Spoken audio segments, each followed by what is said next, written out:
Howdy everyone and welcome back to the Game Team. We have a great show for you this week with lots of news, including a state of play focused entirely on 007 First Light. I'm so excited to jump into everything, so let's just do it. After rumors and some significant delays, production on Amazon and Phoebe Waller-Bridge's Tomb Raider live-action series is finally moving forward. The iconic role of Lara Croft was finally confirmed to being portrayed by Game of Thrones' Sophie Turner, who, while I'm not fully sold on, I am cautiously optimistic about. While Phoebe Waller-Bridge will serve as the creator, writer, and executive producer, Chad Hodge has joined the show as co-showrunner, with Jonathan Van Tollecken taking on the reins of the director's chair. In a quote, Waller-Bridge said, "It's not very often you get to make a show of this scale with a character you grew up loving.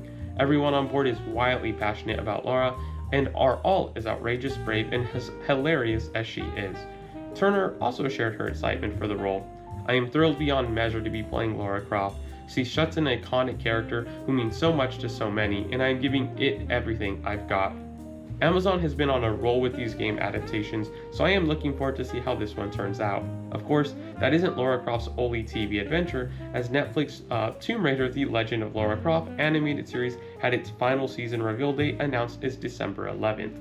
The season will see her go on yet another adventure, and it seems Lara will be sporting her iconic red glasses. Can't wait to watch it. Remember Perfect Dark? I do, and I also want to forget about Perfect Dark, but that seems harder every day.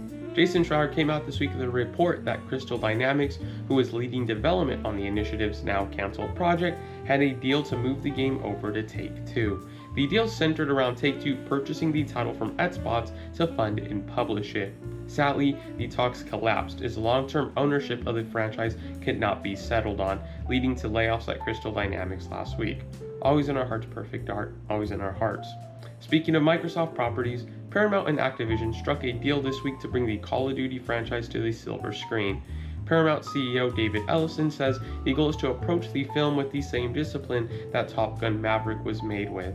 That wasn't the only video game news coming out of Paramount though, as legendary Street Fighter film shifted over from Sony to Paramount after signing a 3-year pact with the company. With this came our first look at the poster, inspired by Street Fighter 2 character select screen, and confirmation that the movie takes place in 1993. Street Fighter is now set for an October 16, 2026 release. Season 4 of Marvel Rivals is set to kick off next week, and NetEase has revealed what we should be expecting. The season will see the introduction of Angela as the newest Vanguard, voiced by Brittany Cox, with Daredevil joining the roster at the season midpoint, most likely as a duelist. Of course, a new season also means new skins. The swimsuit skin series will continue to grow, as the Punisher, Human Torch, Invisible Woman, The Thing, and Mantis will all be receiving new skins. The season will also bring a flurry of quality of life changes, such as the arcade hub, the ability for players to see everyone's ultimate VFX abilities, a favorite heroes option, downloadable gallery cards, custom colors and moods in chat, and a slow walk mode on PC. Season 4 will also see the game launch on PS4. Don't know how that's going to look, but hopefully a strange portal doesn't kill those poor things. And while not coming in Season 4, the devs shared that the placement matches will be coming to the game in the future for competitive play. Very nice to see. Marvel Rivals Season 4 launches on Friday, September 12th. Rayman celebrated his 30th anniversary this week, and while we don't have a new game to celebrate with, Ubisoft did confirm in a special video that Ubisoft Montpellier is hard at work on the future of Rayman. While they didn't share any details, Insider Gaming reported that this game is a Rayman remake under the codename of Steambot, targeting a late 2026 release. It is also understood that there is preliminary plans to make a Rayman 4 if the remake is a success. We have been waiting since 2013 for a new mainline Rayman title, so waiting a bit longer really can't hurt that much. And while we're talking about game leaks, it seems a sequel to Batman Arkham Shadows seems to be in development at Camouflage.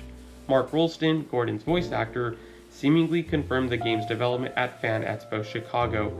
This follows the studio confirming that they are working on a new game, and Roger Craig Smith, Batman's voice actor, playing coy about a new Batman project. If this is how we keep the Arkham series alive, I'll take it. Before we get to Bond, some smaller stories from the week. Hollow Knight Silksong finally launched, and with there being no pre-orders, Steam, the PlayStation Store, the Nintendo eShop, and the Xbox Marketplace all experienced issues as large numbers of players went to purchase the game. As of this time, Silksong has reached a giant 562,814 concurrent players on Steam. Congrats to Team Cherry, and I feel like that number is probably already inaccurate. Nintendo announced that Forsaken 64 has joined the Nintendo 64 Classics Mature app. This release seems to confirm that Donkey Kong 64, Smash 64, and Glover will all be coming, as Nintendo accidentally revealed in a video back in July. And finally, we are still not done with TV news, as Life is Strange will be receiving an adaptation at, do I even have to say, Amazon Prime. The series comes from Square Enix, Story Kitchen, and Lucky Chap. It'll be interesting to see how that shakes out. PlayStation held a special state of play focused entirely on IO Interactive's 007 First Light. Patrick Gibson will take on the iconic role of James Bond as we get to see 007's origin story. The team seems to be pushing their Glacier engine to new heights, as the uninterrupted gameplay segment set in Slovakia gave us a look at how the studio is bringing Bond to life, with espionage, intense driving, and some fantastic looking combat that feels like a successor to Sleeping Dogs of all things. My favorite parts of the showcase were easily the little moments, like Bond trying to get the key working, subtly lighting a fire, or when he jumps through a window and plays off getting caught. Also, the jumping from a plane part, because that's just always the greatest thing to do. Players will be able to approach every mission differently, akin to the Hitman games. One notable difference will be when you can use your firearm, as you will need a license to kill, which is only granted during certain segments. I cannot wait to replay every mission like 1,000 times and see just how many ways you can approach every scenario. The game will also have quite a talented cast, as joining Gibson will be Priyanka Burford as M, Kirill Lester as Money Penny, Alistair Mackenzie as Q, Lenny James as Bond's mentor Greenway, and Naomi Nake as Miss Raw. 007 First Light launches on PS5, Xbox Series X and S, Nintendo Switch 2, and PC on March 27, 2026. And if you pre-order, you will get a free upgrade to the Deluxe Edition, which includes 4 outfits referencing old Bond movie appearances. I seriously cannot wait to make this game my entire personality next year. Welcome back to my favorite thing. Since Game Informer's return, they've been putting out some great stuff, and with the release of Borderlands 4 next week, they actually had a story on the original Borderlands art style. The team initially had a more serious, realistic, post-apocalyptic look, but as development moved on, the team felt it didn't match the gameplay. After a long development cycle, they shifted to the cel-shaded look the series would become known for. It's actually pretty neat seeing these original shots of the game, and I highly recommend giving the article a read. Full link in the description, and of course, shout out to the great team at Game Informer. And that wraps up this week of TGP. We'll be taking a 1-week break next week and returning to our normally scheduled programming after that. So make sure to like, subscribe, and click the bell icon so you don't miss a thing. I've been your host, Brandon Alanis, and I'll see you all soon.